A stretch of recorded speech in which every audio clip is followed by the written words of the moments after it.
Topic रहेगा rotational motion in magnetic field produced and induced EMF.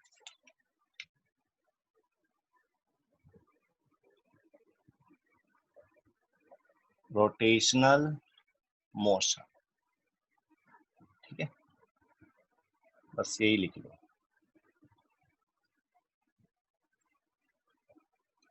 जब कोई conductor rotate करता है मैग्नेटिक फील्ड के अंदर तो क्या होता है, ईएमएफ इंड्यूस्ड होता है। फैराडे ने बताया था, तो उसके हिसाब से अब क्या करेंगे आप, यस, ये आर्टिकल करेंगे। समझने की कोशिश करना है इसको।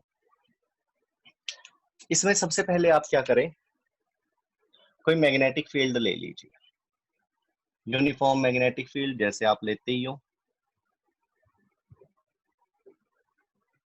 ठीक है, इस तरह से। थोड़ा ज्यादा ले लो ये, क्योंकि इसमें मैग्नेटिक फील्ड लाइंस की बड़ी जरूरत पड़ने वाली है।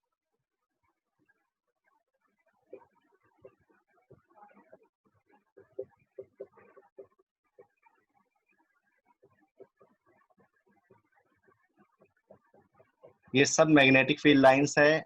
एज यू नो, क्रॉस जो साइन होता है वो क्या शो करता है कि मैग्नेटिक फील्ड अंदर की तरफ है, इनवर्ड है।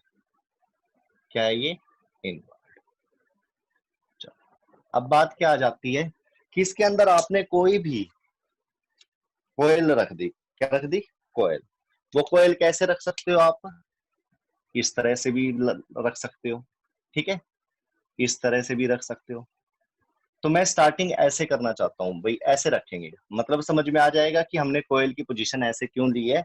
जैसे कोई भी, ये ले लेते हैं, मैग्नेटिक फील्ड अंदर की तरफ जा रहा है, कोयल को ऐसे ना रखकर हम ऐसे रख रहे हैं, ठीक है। जो एरिया वेक्टर है कोयल का वो मैग्नेटिक फील्ड के साथ 90 डिग्री पे रख दिया फिलहाल, ओके। इसके बाद आपने क्या करना है, इसको रोटेट करना है। क्या करना है, रोटेट, ऐसे। स्टार्ट कहां से करना है, इस पोजीशन से, ठीक है। और यहां से आप समझिए, अगर आप ऐसे स्टार्ट करेंगे इसको, तो अभी मैग्नेटिक फील्ड लाइंस कितनी पार हो रही है, इसमें से कितनी पास हो रही है, एक भी नहीं, कोई फ्लक्स नहीं है। लेकिन अगर इस तरह से, मैग्नेटिक फील्ड की वैल्यू क्या होगी, फील्ड लाइंस जो क्रॉस कर रही है वो जीरो, फ्लक्स जीरो। अगर आपने इसको हल्का हल्का हल्का हल्का रोटेट कर रहे हैं, मोशन में लेकर आ गए, एंगुलर वेलोसिटी मिल गई इसको, तो मैंने इसको ऐसे रोटेट करना शुरू कर दिया, ठीक है। तो क्या होगा, जो ये मैग्नेटिक फील्ड लाइन है ये इसके अंदर से क्रॉस होना शुरू हो जाएंगी। पहली सिचुएशन में क्या होगी, कम होगी, फिर ज्यादा, फिर और ज्यादा, फिर और ज्यादा, इस तरह से ये क्या होंगी, बढ़ती चली जाएंगी। क्या होती जाएंगी, बढ़ती चली जाएंगी। और अगर मैं ऐसे रख लूं तो इस वक्त सबसे ज्यादा है, ठीक है, ऐसे करते चले जाएंगे तो क्या होएगा, कम होती चली जाएंगी, ठीक है। तो इस तरह से क्या होएगा, ये आपका मैग्नेटिक फील्ड लाइंस कम होती चली जाएंगी। चलो दोबारा करते हैं। इस केस में देखिए, जीरो, बढ़ती चली गई मैग्नेटिक फील्ड लाइन, फिर बढ़ती चली गई और बढ़ती चली गई, अब क्या हो गई, मैक्सिमम हो गई है। अब क्या होगा, अब कम होती चली जाएंगी, फिर और कम होती चली जाएंगी, फिर और कम होती चली जाएंगी, फिर और ये, फिर दोबारा जीरो। अब क्या होगा, बढ़ती चली जाएंगी, फिर बढ़ती चली जाएंगी, फिर इस सिचुएशन में फिर बहुत ज्यादा हो जाएंगी, फिर क्या होगा, कम होती चली जाएंगी। तो इस तरह से magnetic field lines crossing the area क्या होता जाएगा, इंक्रीज और डिक्रीज होता चला जाएगा, जिससे क्या बनेगा, इंड्यूस्ड ईएमएफ। जिससे क्या बनेगा, इंड्यूस्ड ईएमएफ। तो इसी चीज को अब आप क्या करेंगे, इस तरह से नोट करेंगे, इस तरह से। ये कोई कोयल है और एक्सिस ऑफ रोटेशन ये ले लिया आपने, एक्सिस ऑफ रोटेशन और इसके अराउंड इसको घुमा दिया। Velocity, angular velocity omega. पता है एंगुलर वेलोसिटी +1 में पढ़ा था आपने, एंगुलर वेलोसिटी, ये कंसेप्ट बड़ा मतलब यूजफुल था, और +1 में रोटेशन चैप्टर में या फिर सेकंड काइनेमेटिक्स में आप इसको पढ़ सकते थे। इसका फार्मूला क्या होता है एंगुलर वेलोसिटी का? Angular displacement upon time. कैसे लेते थे आप इसको? ये लो, हल्का सा बता देता हूं मैं इसको। कोई बॉडी है, सेंटर ओ ले लो, यहां पर है वो, और क्या करा, रोटेट करवा रहे हो आप उसको सर्कुलर पाथ में, इस तरह से। ये सपोज रेडियस आर, तो यहां से यहां तक का भी क्या होगा, ये आर होगा। ये एंगल थीटा लेते थे आप, इसको बोलते थे आर्क। आर्क को आप एल से लेते थे, ले लो, ए से बी ले लो इस पॉइंट को, और इसको बोलते थे रेडियस, क्योंकि आपको पता है ये सारा का सारा कंप्लीट क्या बनाएगा, एक सर्कल बनाएगा। क्या बनाएगा? Circle. You know very well, ये आपका रेडियस, सारे रेडियस ही होंगे, ये आर्क होगी। आर्क अपॉन रेडियस, थीटा की वैल्यू, थीटा क्या था? Angular displacement. क्या था? Angular displacement. Arc upon radius, ऐसे लेते थे आप इसको। फिर बात आ गई यहां से यहां तक टाइम कितना लग गया, टी। ठीक है, तो थीटा क्या था? Angular displacement L by R करके निकालते थे। फिर आ जाती है बात की एंगुलर वेलोसिटी कैसे निकालोगे, D theta by D T. फिर बात आ जाती है मान लो एंगुलर एक्सेलरेशन की। एंगुलर एक्सेलरेशन कैसे निकाल लेंगे? अल्फा से लिखते थे उसको, ठीक है। उसको कैसे निकालते थे? Angular velocity upon time. मतलब जो भी चीज गोल गोल घूमने वाली थी, सारी की सारी, देखो आपने लीनियर वेलोसिटी के पढ़ रखा था फार्मूला, ठीक है। Velocity distance upon time, displacement upon time, acceleration velocity upon time, ऐसे ही पढ़ते थे, ठीक है, ऐसे पढ़ते थे। लेकिन यहां पर क्या हो गया, angular velocity angular displacement upon time, क्या आ गया? Angular displacement. और ऐसे ही angular acceleration angular velocity upon time. ये लीनियर वेलोसिटी थी, ये लीनियर के केस थे, ठीक है। और ये सारे क्या है? एंगुलर के केस, ये दोनों। तो ये +1 का आर्टिकल था, जो यहाँ पर अब आप रोटेट कर रहे हो इसको, एंगुलर वेलोसिटी क्या होगी इसकी, ऐसी निकालनी है वो, D theta by D D T करके, जैसे जैसे ये रोटेट होगा। चलो अब इस कंसेप्ट को समझते हैं जो ये आपने सामने बनाया है। ये थोड़ा सा +1 रिवाइज हो गया। मेडिकल के स्टूडेंट होते हैं ना, उन वो थोड़ा सा मैथमेटिक्स में कह लो या फिजिक्स में अपना हाथ टाइट रखते हैं, तो इसलिए सोचा कि इसको भी बता दिया जाए। क्या होता है इसके अंदर रोटेशन होने के अंदर? चलो, आपको पता है कॉइल है, क्लोज्ड लूप है, अगर वो मैग्नेटिक फील्ड उसका चेंज करा जाएगा, फ्लक्स चेंज करा जाएगा, तो उसमें इंड्यूस्ड करंट, इंड्यूस्ड ईएमएफ हो जाता है। फैराडे ने बताया था ईएमआई प्रोसेस में। तो अभी देखिए इस पे अभी फ्लक्स कितना है, मैक्सिमम। कितना है? मैक्सिमम फ्लक्स है इस कंडीशन में। चलो रोटेट करा, रोटेट करा, फील्ड लाइंस क्या होंगी इसकी, फ्लक्स की वैल्यू क्या होगी? चलो केस फर्स्ट लगा लेते हैं, केस फर्स्ट कह लो या सिचुएशन के हिसाब से कह लो, सिचुएशन के हिसाब से। सिचुएशन, सिचुएशन क्या है? इस सिचुएशन में मैग्नेटिक फ्लक्स बहुत ज्यादा था, फिर क्या हो रहा है, वो डिक्रीज होना शुरू हो गया। क्या हो गया? डिक्रीज होना शुरू कर रहा है। तो जो ये कॉइल है, ये कैसा इंड्यूस्ड ईएमएफ या इंड्यूस्ड करंट देगी कि आपका ये सारी की सारी सिचुएशन सेटिस्फाई हो जाए। कौन से लॉ का यूज करेंगे? कौन सा लॉ? Lenz's law. क्या बताया था उसने? जो ये कॉइल है ये इसको अपोज करेगी। क्या करेगी? अपोज। मैग्नेटिक फ्लक्स क्या हो रहा है? कम। मैग्नेटिक फील्ड क्या हो रहा है? कम होता जा रहा है उसका, due to rotation, due to rotation.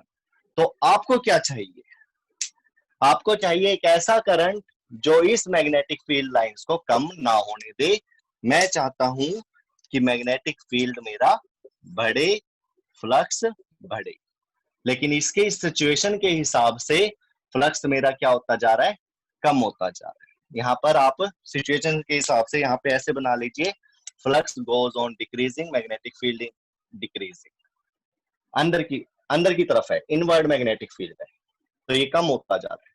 मैं चाहता हूं ये बढ़े, अंदर की तरफ बढ़े, तो राइट हैंड रूल लीजिए, ठीक है, फिंगर थंब को अंदर की तरफ लीजिए, मैग्नेटिक फील्ड में अंदर की तरफ चाहता हूं, तो ये कम हो रहा है, मैं तो बढ़ाना चाहता हूं। तो जैसे ही आप इसको ऐसे लोगे तो कैसी आपकी कर्ल आएगी, फिंगर कैसे आएगी, यस, इन इस तरह से क्लॉकवाइज, क्या आएगी, क्लॉकवाइज। तो करंट अगर आपका इंड्यूस्ड करंट क्लॉकवाइज होगा, तो अगर आपका जो ये रोटेशन इस तरह से हो रहा है, जो मैंने देखो ऊपर बना भी रखा है, इस तरह से मूव हो रहा है, तो क्या होगा, क्लॉकवाइज करंट इंड्यूस्ड होगा। ये किसने बताया था, लेंजिस। इंड्यूस्ड करंट की डायरेक्शन क्या होगी, क्लॉकवाइज। पिछले लेक्चर में ये चीज रह गई थी बताना, इसलिए आज बताई जा रही है, ठीक है। चलो, उसके बाद एक टाइम ऐसा आएगा, ये बिल्कुल कम होके जीरो, फिर बढ़ना शुरू हो जाएगा। क्या हो जाएगा, हाफ रोटेशन के बाद क्या होना शुरू हो जाएगा, ये बढ़ना शुरू हो जाएगा। फिर क्या होगा, फिर क्या होगा, हाफ मतलब हाफ नहीं, हाफ का भी हाफ 90 डिग्री पर, π/2 के बाद, क्योंकि ऐसे था ना, ऐसे ही तो हुआ है, 90 पे ही हुआ है, π/2। π/2 के बाद क्या होगा, इंक्रीज होना शुरू हो जाएगा मैग्नेटिक फ्लक्स। तो बिल्कुल सिचुएशन सेकंड, ये फर्स्ट थी, सिचुएशन सेकंड में क्या होगा, magnetic flux goes on increasing, increase हो रहा है, मैग्नेटिक फील्ड क्या होगा, इंक्रीज होगा। बट आप क्या चाहते हो, बट मैं क्या चाहता हूं, लेंजिस ने बताया था, लेंजिस चाहता है फ्लक्स डिक्रीज, अपोज करेगा, ठीक है।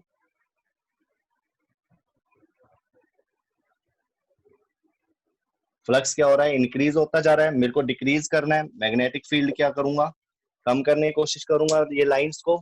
तो जैसे जैसे ये इस कंडीशन से ऐसे आता चला जाएगा, तो इसमें से फील्ड लाइंस ज्यादा होती चली जाएंगी, और मेरे को वो कम करनी है, क्योंकि ये फील्ड लाइंस अंदर की तरफ है, ठीक है।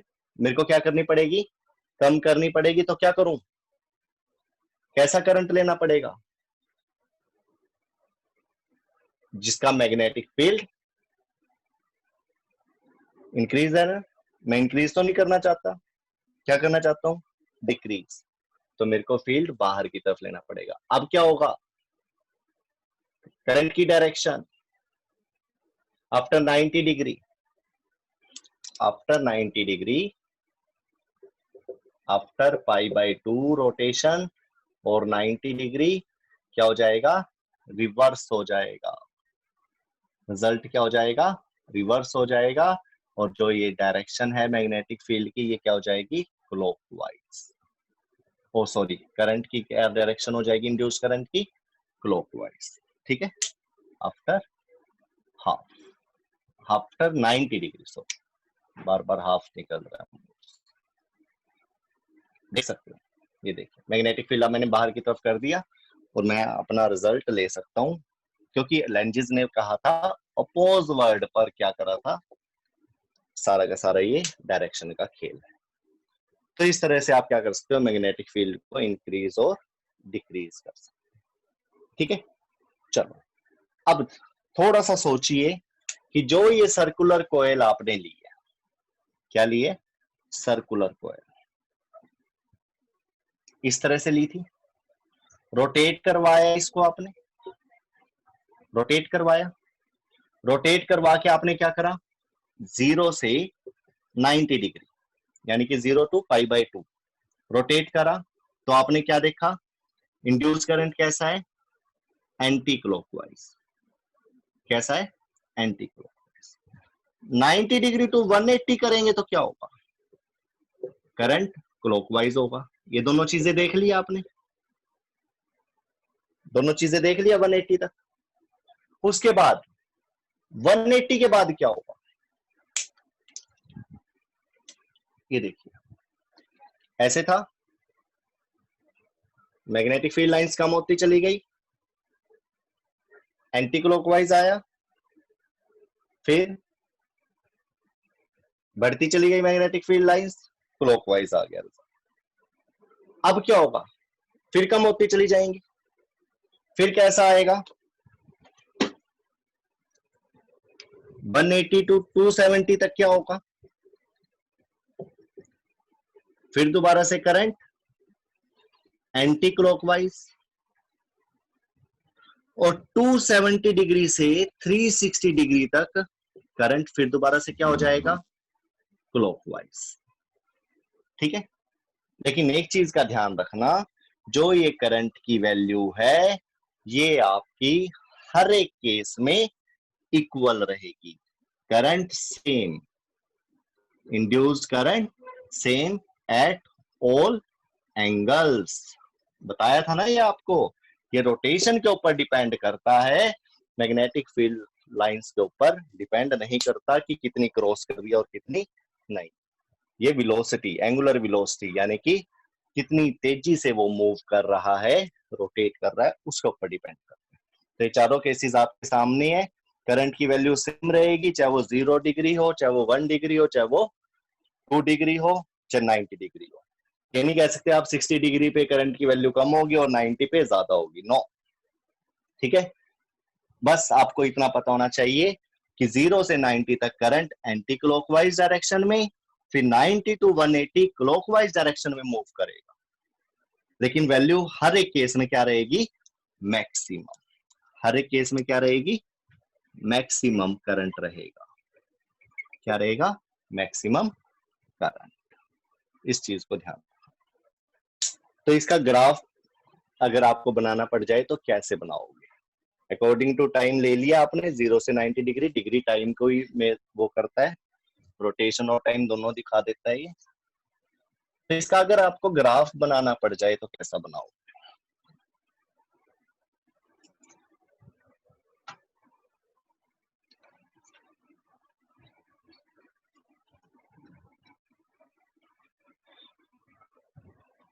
Graph due to rotation, graph due to rotation.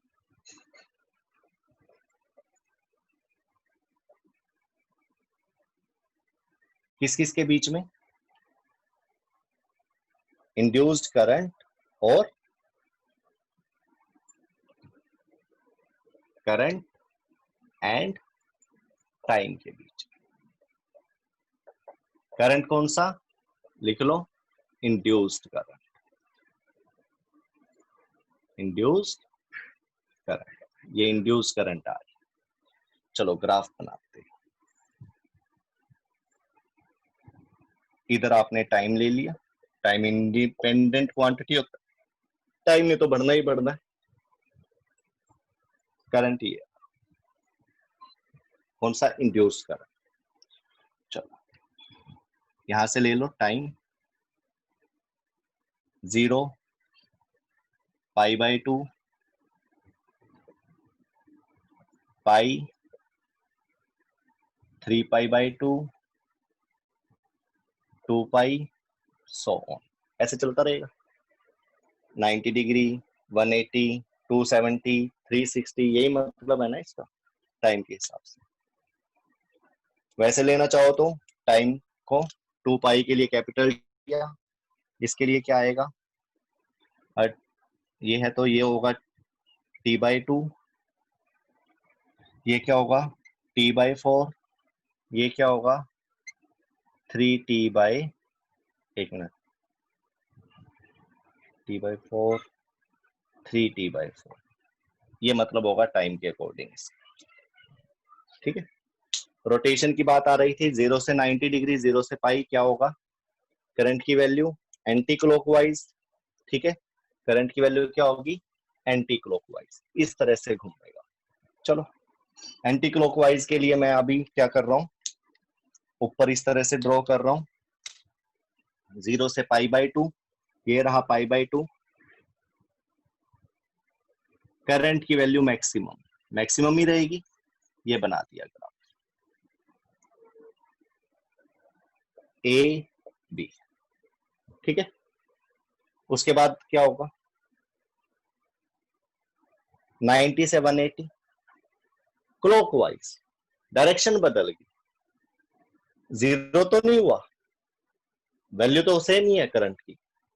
तो आपको क्या करना पड़ेगा, जो ये वैल्यू आपने यहां से यहां तक ले रखी थी, यहाँ पे इसको नीचे की तरफ लेना पड़ेगा, और इन दोनों के बीच में ये नीचे,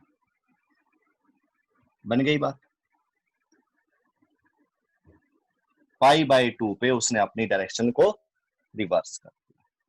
फिर नेक्स्ट पाई से 3/π2 क्या होगा, फिर उसने क्या कर दिया, डायरेक्शन रिवर्स, दोबारा से एंटी क्लॉकवाइज, है ना, ये थर्ड 180 से कुछ, फिर नेक्स्ट में फिर डायरेक्शन रिवर्स। तो इस तरह से आपका एक ग्राफ आ जाएगा, ठीक है। अब ग्राफ को कंप्लीट कर दीजिए, कैसे, कोई और कलर से करेंगे, ये डॉटेड लाइन लगा दी है ताकि फुल ग्राफ दिखे कैसे चल रहा है।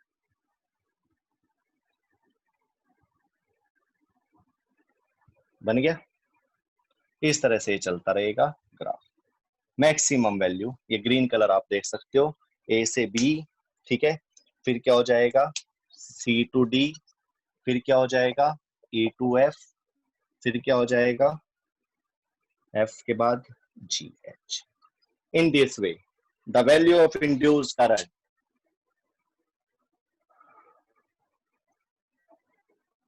Graph will be obtained by versus time. इस हिसाब से आप क्या करेंगे, रोटेशन के हिसाब से इंड्यूस्ड करंट का टाइम के साथ कैसा ग्राफ बनेगा, ऐसे बनाओ। ओके, ठीक है, ये यहां तक।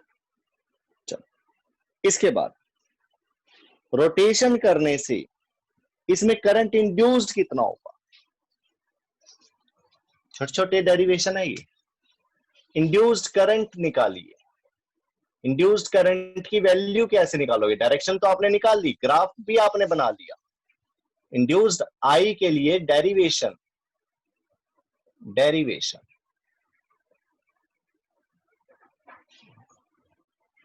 कुछ बच्चे नोट्स रफ कॉपी में इसी तरह से बना रहे हैं, अच्छी बात है वो, लेकिन फेयर भी करो उसको। फेयर में आपने इस तरह से नहीं डिजाइन करना, ये सब समझने के लिए है। इसके बाद आप कोई भी स्टडी करते हो तो आपको सारा का सारा टॉपिक क्लियर हो जाता है। तो आपको हर एक चीज, जैसे डायग्राम बनाया, डायग्राम के अंदर क्या क्या चीजें लिया वो बताइए, उसके बाद स्टेप बाय स्टेप चलिए। यहाँ पर आपको पहले समझाया गया, उसके बाद वैल्यूज बताई गई है, डायरेक्शन कैसे चेंज होती है, उसके बाद ग्राफ बता दिया, और इंड्यूस करंट की वैल्यू अभी भी रहती है, करंट की डायरेक्शन बता दी, किस डायरेक्शन में आएगा, क्यों आएगा, कौन सा लॉ लगेगा, सब कुछ बता दिया। बट इसकी आई की वैल्यू कैसे निकालोगे ये नहीं बताया। चलो रोटेट हो रहा है ये 0 से 360 डिग्री तक हो रहा है। चलो मैंने थोड़ा सा इसके लिए लगा लिया हिसाब कि मैंने इसके लिए कोई एंगल ले लिया, सपोज ये सर्कल था, थोड़ा सा ऐसे रोटेट कर दिया इसको आपने, थोड़ा सा ऐसे रोटेट कर दिया, तो पहले वाले सर्कल में और दूसरे वाले सर्कल में क्या एंगल रह गया, थीटा एंगल से रोटेट हो गया। कितने एंगल से, रोटेशन किसका ले रहे हैं आप, एंगुलर वेलोसिटी किसकी ले रहे हैं, कोयल की। तो यहाँ पर भी सपोज मैंने थोड़ा सा रोटेशन ले लिया इस तरह से, सपोज इस सर्कल का रेडियस था r, और अगर मैं ऐसे रोटेट करूंगा तो अभी भी इस सर्कल का रेडियस r ही रहेगा, बट एंगल थीटा आ जाएगा इसमें, क्या आ जाएगा पहले वाले में और इसमें थीटा एंगल। क्यों, 0 से 360 तक घूम रहा है तो थीटा एंगल के लिए ले लेते हैं, जनरल ले लेते हैं हम, 0 डिग्री पे निकाल ले, 180 पे निकाल ले, जिस मर्जी पे आई की वैल्यू निकाल ले, ठीक है।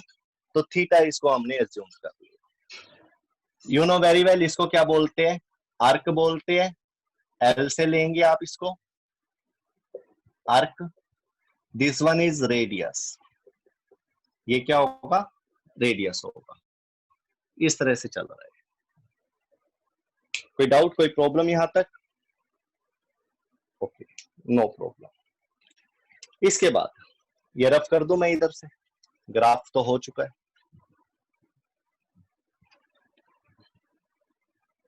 जरूरत पड़ेगी तो इधर सोल्व कर दे।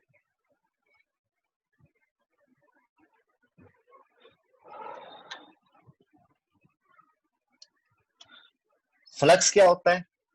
Phi. Phi is equal to क्या होता है? B A cos theta. B A cos theta, यही होता है, बी ए कोस थीटा। तो यहां पे मैग्नेटिक फील्ड एरिया वेक्टर के साथ एंगल क्या होगा? 0 डिग्री। ये वाला थीटा नहीं है, ठीक है? ये तो एंगुलर डिस्प्लेसमेंट के लिए। यहां पर आप इसको फाई ले लो फिलहाल, फाई 0, फाई भी पहले ले रखा है। कुछ और ले लो, कोस एक्स ले लो। तो यहां से फाई की वैल्यू क्या आ गई? B A cos 0 degree. ये चीज तो आपको बार बार यूज कर ही रखी है आपने, सिर्फ बी ए बचेगा, ठीक है? अब बात आ जाती है इसकी एरिया की। किसकी? एरिया की। ये एक ट्रायंगल की तरह लग रहा है आपको? ट्रायंगल की तरह लग रहा है। ये थीटा है, ये सामने परपेंडिकुलर, ये बेस। तो एरिया कैसे लेंगे? Half into base into height, या base into perpendicular. Area of triangle लेना आता है आपको। तो इसका एरिया लीजिए, इसे कितना, ठीक है, कितना रोटेट करा है। तो हाफ इंटू बेस कितना होगा? आर। परपेंडिकुलर कितना होगा? ये एल की वैल्यू। एल की वैल्यू कैसे निकालोगे? Theta is equal to L by R. L is equal to क्या होगा? थीटा। तो यहाँ पे आप लोग क्या लगा दोगे? थीटा, क्योंकि इससे पहले मैंने आपको ये चीज करवाई। तो यहां से आ गया हाफ थीटा आर स्क्वायर। ये थीटा रोटेशन है उसका, कितना रोटेट करा है। तो यहाँ पर आप पुट कर दीजिए हाफ थीटा आर स्क्वायर। ध्यान रखना, कुछ बच्चे थीटा को और क्यू में कोई फर्क नहीं समझते, थीटा को क्यू की तरह बनाते हैं। तो थीटा पे स्ट्रेस देना, यहाँ पे सारे सोचते हैं एबीसीडी चल रहा है तो ये भी थीटा क्यू होगा। क्यू क्या होता है? चार्ज होता है। कुछ भी बोलते रहते हैं, हर चीज को ध्यान से करा करो। आर यहाँ पर रेजिस्टेंस नहीं है, रेडियस है। थीटा यहाँ पर रोटेशन है, एंगल है। तो अपनी मर्जी से इसको कुछ और मत कहने लग जाओ। तो फाई की वैल्यू आपके पास आ गई है half P theta R square. अब बात आ जाती है थीटा की।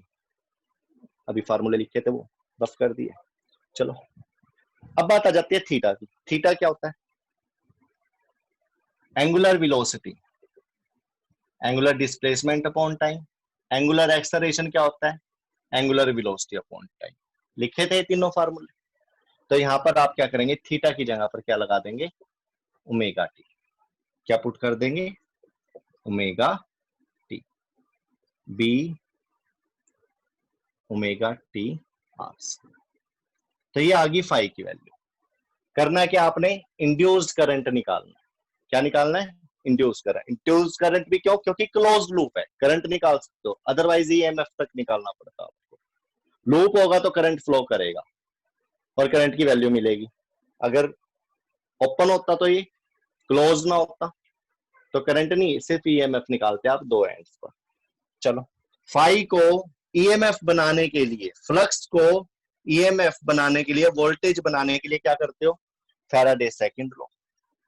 फैराडे सेकंड लॉ ने क्या बताया था? कि rate of change of magnetic flux linked with the coil is directly proportional to induced EMF. इसका मैग्नीट्यूड ले लीजिए आप। क्या ले लीजिए? मैग्नीट्यूड। तो लिखिए इसको, D by D T B omega T R square. ये सारी क्वांटिटी बाहर आ जाएगी एक्सेप्ट टी। टी को रहने दो, बाकी सब बाहर आ जाएगा। B omega are square d t by D t, 1/2 भी है साथ में। D t by D t, t का differentiation with respect to t क्या होता है? 1 होता है। तो क्या आ जाएगा? E is equal to B omega are square by, ये आ गया इंड्यूस्ड ईएमएफ। क्या निकालना है? Induced current. ओम्स लॉ से, ओम्स लॉ ने क्या बताया था? वोल्टेज अपॉन रेजिस्टेंस क्या होता है? करंट होता है। 10th क्लास में पढ़ा था आपने। E बाई आर क्या होगा? E यहाँ पे चार्ज ऑन इलेक्ट्रॉन नहीं है बेटा, ईएमएफ के लिए। किसके लिए है ये? ईएमएफ। और ये रेजिस्टेंस के लिए। लेकिन रेजिस्टेंस आपने कैपिटल आर क्या ले रखा है? पहले रेडियस ले रखा है। क्या ले रखा है? रेडियस। तो यहां पर आप स्मॉल आर ले लीजिए, ठीक है। अब क्या करें, अल्फाबेट ही 26 है और हमें रेजिस्टेंस के लिए भी रेडियस के लिए भी आर यही लेना होता है, तो स्मॉल आर ले लिया। आर को भी आप ऐसे भी बना सकते हो, तो 3 टाइप के आर आप यूज कर लेते हो फिजिक्स में नोटेशन के लिए। तो I is equal to E की value B omega are square upon 2, पीछे क्या होगा? R. तो this is the value of induced current when a closed loop rotate inside a uniform magnetic field. तो ये था आपका डेरिवेशन रोटेशन को लेकर कि अगर कोई कोयल, ठीक है, कोई क्लोज लूप, ये रेक्टेंगल में भी हो सकता है, रेक्टेंगल में भी ले सकते हो आप इसको, ठीक है, कैसा भी क्लोज लूप हो, तो आपके पास जो इंड्यूस करंट की वैल्यू होगी वो ये होगी, ठीक है। ग्राफ आपको बता दिया था, डायरेक्शन कैसे लेनी है वो आपके सामने है। आपको बस उसकी सिचुएशन पता होनी चाहिए कि मैग्नेटिक फील्ड कहां पर उसकी बढ़ रहा है, फ्लक्स बढ़ रहा है, कहां पर घट रहा है, उसके अपोजिट में लेंजेस लॉ का यूज करके आपने क्या करनी है? डायरेक्शन ऑफ करंट पता कर लेनी है। तो this is current and these are the direction of induced current in this situation. I hope आपको ये समझ में आया होगा। ये सारा टॉपिक स्क्रीनशॉट ले सकते हो आप। इसके भी यहाँ पे आजकल के अंदर ही आपको इसके नोट्स प्रिपेयर कर लेने हैं, ताकि अगर आपने डे बाय डे इसको लेट करते चले गए तो आप क्या करोगे? इसको भूलते चले जाओगे और ये सारी चीजें आपको फिर बस ये याद रह जाएगा कि ये आपने टॉपिक किया था, लेकिन इसके अंदर क्या किया था ये सब गायब हो जाएगा। साथ के साथ पढ़ने की कोशिश करा करो, और साथ के साथ पढ़ना ही आपकी कम मेहनत में ज्यादा आउटपुट मिल जाएगा आपको। लेकिन अगर आपने लेट कर दिया किसी भी कारण से, किसी भी रीजन से, तो यही टॉपिक आपके मुश्किल होते चल जाते हैं, ठीक है। चलो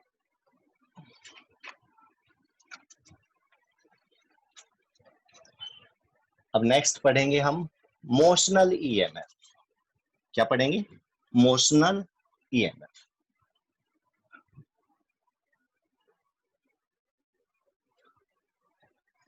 EHSSM को लेकर तैयारी अच्छी करना बेटा, काफी कंसेप्चुअल्स डाले गए हैं, और कंसेप्चुअल्स तभी कर सकता है कोई जब उसका फिजिक्स के हर एक कंसेप्ट क्लियर।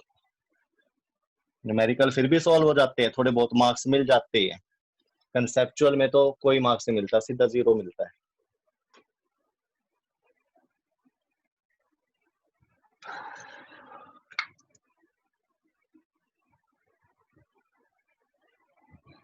तो नेक्स्ट आर्टिकल है आपका मोशनल ईएमएफ।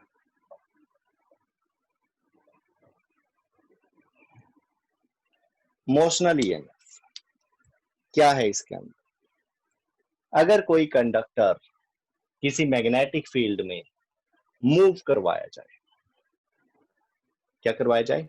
मूव करवाया जाए, तो उसमें ईएमएफ आ जाता है। नहीं, ये पहले वाला टॉपिक आप नहीं है। कई बच्चे इसको सोचेंगे सर ये तो आपने पहले ही बता रखा है कि कोई कंडक्टर मैग्नेटिक फील्ड में है तो करंट कैरिंग कंडक्टर बताया गया था आपको, याद है? F is equal to B I L sine theta. ये था कोई current carrying conductor magnetic field में। दूसरा था B Q V sine theta. ये था कोई चार्ज अगर मूव करे, चार्ज अगर मूव करे तो फोर्स मिलती है। अगर कोई कंडक्टर मैग्नेटिक फील्ड में रखा भी है, मूव करना तो छोड़िए, करंट कैरिंग कंडक्टर अगर मैग्नेटिक फील्ड में है तो उस पर भी फोर्स लगता है। ये तो आपने पढ़ रखा है, ठीक है, ओके। लेकिन कोई कंडक्टर का अगर मैग्नेटिक फ्लक्स चेंज किया जाए, ईएमआई ने बताया, इलेक्ट्रोमैग्नेटिक इंडक्शन, फैराडे ने, तो ये टॉपिक थोड़ा सा अलग है, बोलने में थोड़ा सा लगता है भाई एक जैसे से है, लेकिन एक जैसा इसमें कुछ भी नहीं है। According to condition, motional EMF क्या होता है? When a conductor moves in a magnetic field.